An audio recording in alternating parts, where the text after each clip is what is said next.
Il est souvent gris, armé, imposant, il peut être brut, parfois même on le dit brutal. Et pourtant, on en parle avec passion et sensualité. Quelque chose d'assez étonnant, ce béton qui vous saute à la figure avec toutes ces bavures, toutes ces coulures, ces éclats. Le béton et ses 50 nuances de gris a inspiré Cyril Simonet à la Maison de l'Architecture en Île-de-France, jeudi 1er février, pour le lancement de la 7e édition du Trophée Béton. Le problème du béton et du béton armé, au moment de son premier emploi économiquement significatif, c'est-à-dire dès les années 1890, est un matériau qui, pour les architectes, n'existe pas.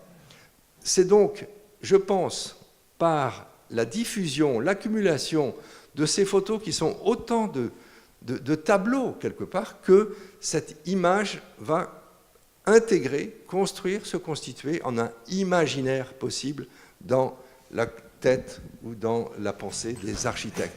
Un passage en revue des plus belles architectures brutes de décoffrage qui nous a fait voyager dans le temps et l'espace à la redécouverte d'un matériau plein de surprises.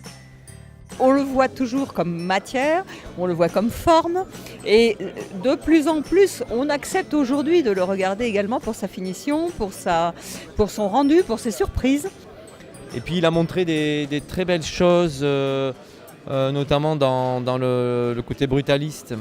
Voilà, j'ai trouvé des choses très très belles dans cette façon qu'il a bien expliqué de laisser le béton tel quel et de ne pas le retravailler pour l'assagir en fait.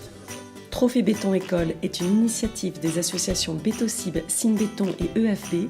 Il récompense les projets de jeunes diplômés en architecture qui mettent en valeur les qualités techniques, esthétiques et environnementales du matériau et propose un cycle de conférences et de rencontres tout au long de l'année.